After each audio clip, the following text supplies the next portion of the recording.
আসলে ম্যাথ অলিম্পিয়াডে আসা মানে অনেক প্রবলেম আসলে আমরা সলভ করতে পারি। সেকেন্ডারিতে অনেক সময় অনেক প্রবলেম আছে যেগুলো দেখে তোমার মনে হবে যে আসলে কি থাকবে না, কিন্তু বা হয়তো এটা করতে অনেক মানে কঠিন কোনো টেকনিক লাগবে, কিন্তু আসলে না।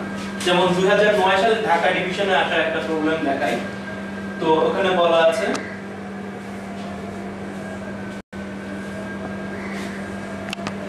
এরকম একটা বর্গক্ষেত্র আছে, তার পাশে এরকম দুইটা অপেক্ষিত ছোট বর্গক্ষেত্র আছে।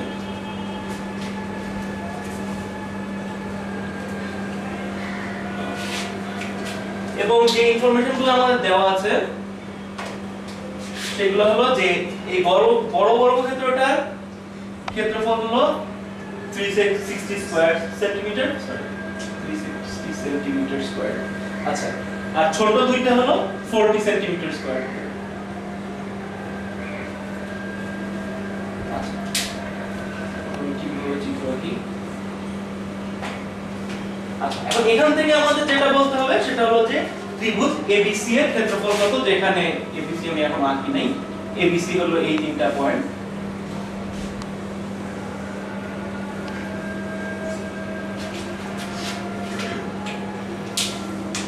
এটা তোমাদেরকে বের করতে হবে। তো এটা কিভাবে করতে পারা যাবে বলে মনে হয়? কিভাবে চল হিন্ট একটু আগে আমি পড়ালাম। আচ্ছা, এটা বের করা যাবে হলো অবশ্যই পিথাগোরাস দিয়ে খুব সহজে। এখন খুব সহজে আসলে ব্যাপারটা আসলে খুব সহজ না, তো না আসলে এটা সহজ। আচ্ছা, প্রথমে আমরা দেখি যে আমাদের কি কি তথ্য হলে আমরা আসলে একটা ত্রিভুজের ক্ষেত্রফল বের করতে পারি। কি কি তথ্য হবে?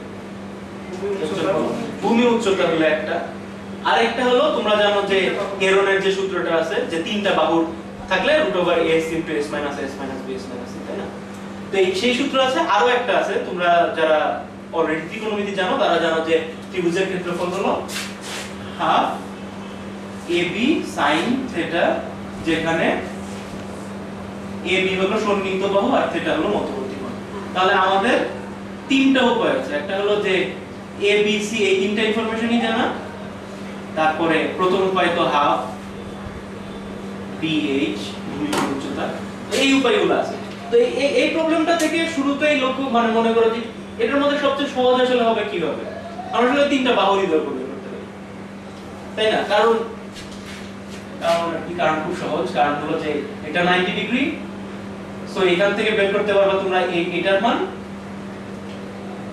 তারপরে এইটার মান বের করা যাবে এখান থেকে AC এর মান, এবং AB এর মান বের করা যাবে এখানে ত্রিভুজ থেকে। কিভাবে করব সেটা আমি দেখাচ্ছি। তো প্রথম সহজটাই করি আমরা। এই BC এর দৈর্ঘ্য কি হবে? আচ্ছা, প্রথমত আমরা হলো সবগুলা বাহুর দৈর্ঘ্য আগে বের করব। এটা যদি 360 সেন্টিমিটার স্কয়ার, তাহলে সবগুলা বাহুর দৈর্ঘ্য হলো √ এটা, তাহলে 60 নাকি না 60 না √ আচ্ছা, মানে প্রথমে হবে 6 আর হলো √10 এরকম কিছু আছে। তো হ্যাঁ, আর ভিতরগুলো এরকম 2 √10। আচ্ছা, তো ঠিক আছে। তো এখান থেকে আমরা এখন বাহুগুলোর দৈর্ঘ্য বের করতে পারি। এটা যেহেতু 2 টাইমস এটা, তাহলে এইটুকু হবে 4 √10, মানে এইটুকু, আর এটা তো হবে 2 √10।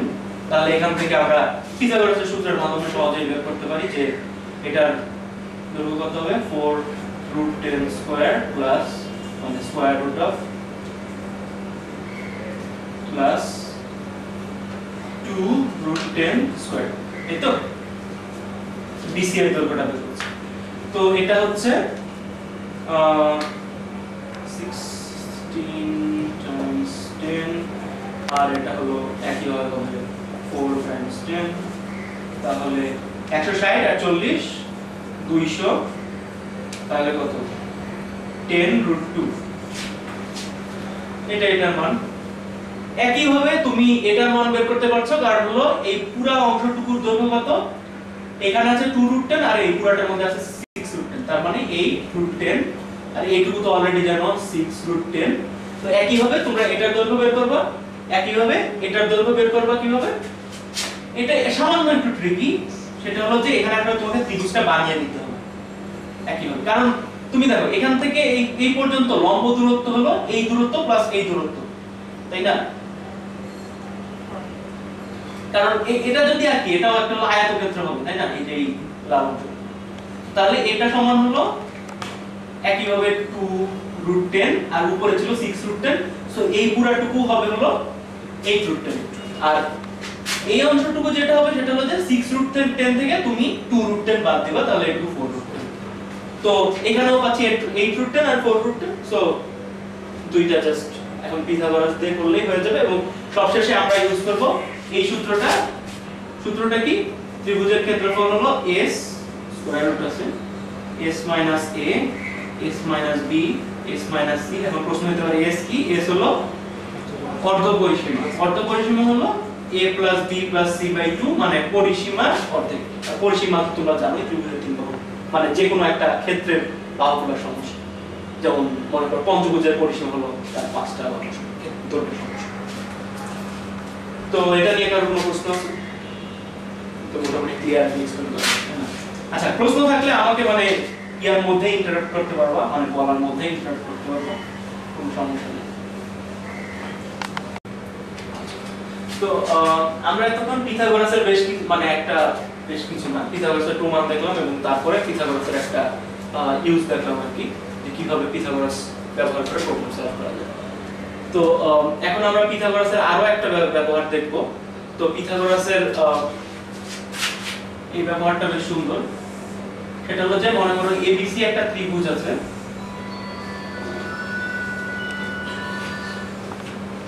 তো এবিসি ত্রিভুজ তো আছে তোমার। তো এখন এটার উপরে তিনটা বিন্দু নিলাম এবং তিনটা বিন্দু নিয়ে তুমি লম্ব আঁকলা।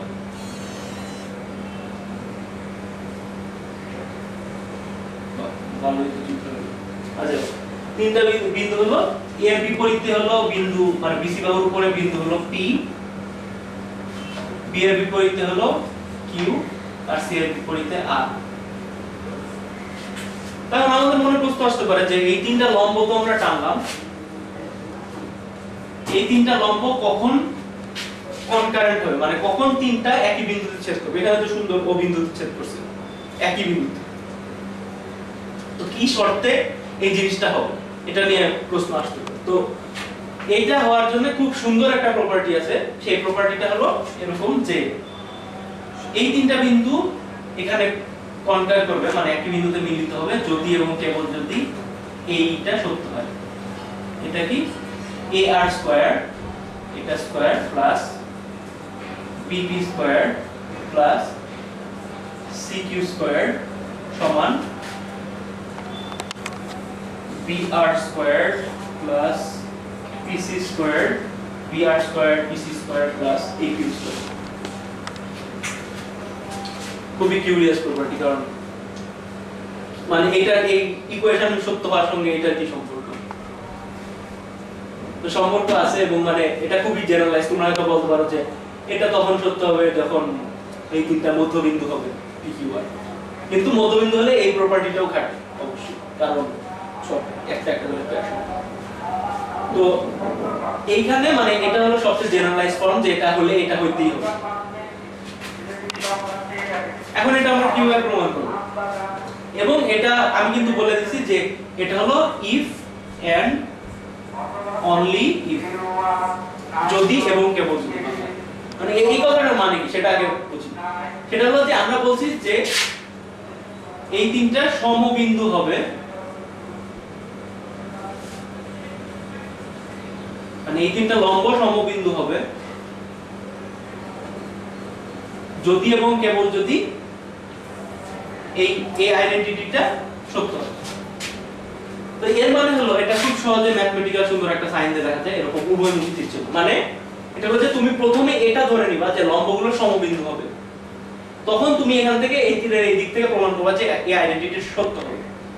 এবং উল্টা দিক থেকে তোমার যদি এই আইডেন্টিটিটা দেওয়া থাকে তখন তুমি প্রমাণ করবা যে লম্বগুলো সমবিন্দু। ঠিক আছে? তো এই প্রমাণ মানে এই প্রমাণটা দেখানোর মূল কারণ হলো যে এই জিনিসটাকে ইলাস্ট্রেট করা, ইফ এন্ড অনলি। কারণ অনেক সময় দেখবা যে তোমাদের অনেক প্রবলেম, আমি জানি না আমাদের বই মনে কেবলমাত্র 9 এর বই যেটা ছিল যে সঞ্চার পথের উপপাদ্যগুলাই কেবলমাত্র এরকম ছিল, যদি এবং কেবল যে এটা হলে এটা হবে, আবার উল্টা দিক থেকেও প্রমাণ করতে হবে। তো এই প্রবলেম করার সময় সবচেয়ে কেয়ারফুল হলো যে তোমাকে দুই পার্টি প্রমাণ করতে হবে, কারণ দুই পার্ট প্রমাণ না করলে তোমাকে কখনোই পূর্ণ নাম্বার দেওয়া হবে। তো এই জিনিসটা খেয়াল রাখো। আচ্ছা, এখন আমরা দেখি যে এটা কেমন করে প্রমাণ করব। প্রথমটা প্রমাণ করা আসলে খুব সহজ, এই দিক থেকে প্রমাণ করা ফরওয়ার্ডটা খুব সহজ। সেটা হলো যে লম্বগুলো সমবিন্দু হলে এটা সত্য হবে। কিভাবে সহজ? জাস্ট এটা অ্যাটলিস্ট নিয়ে তো না করে ডিফারেন্ট কালার দিয়ে রাখি।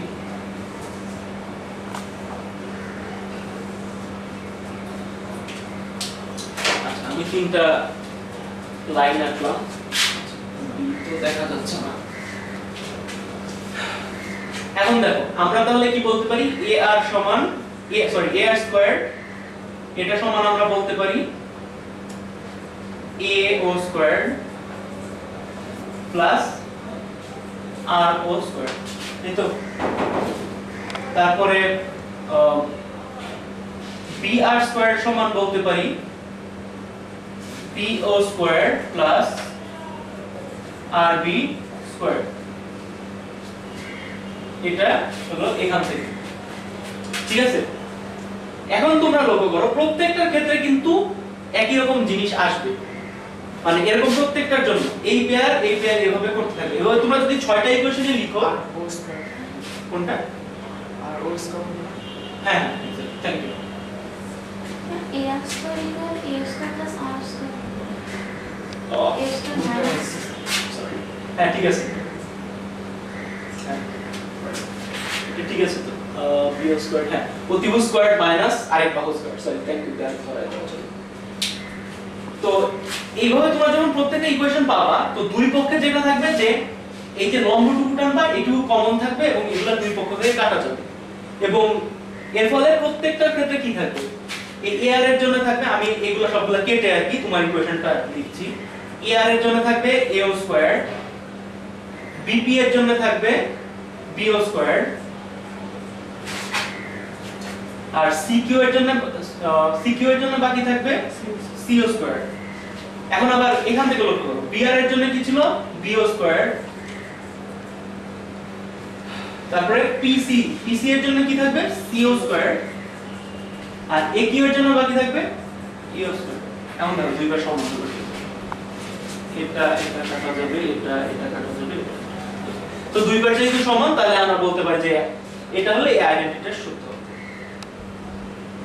এখন এই আইডেন্টিটিটা সত্য হলে কিভাবে আমরা প্রমাণ করব, এইটা দেখানোর আগে আমি একটু জাম দিয়ে অন্য একটা প্রবলেম দেখাতে চাই। ততক্ষণ কি মাথায় থাকবে তোমাদের এটা? আচ্ছা, এটা থাকবে, এই একদিকে প্রমাণটা তো তোমরা বুঝলা, তাই না? আচ্ছা, তো এই দিক হলো শেষ হলো।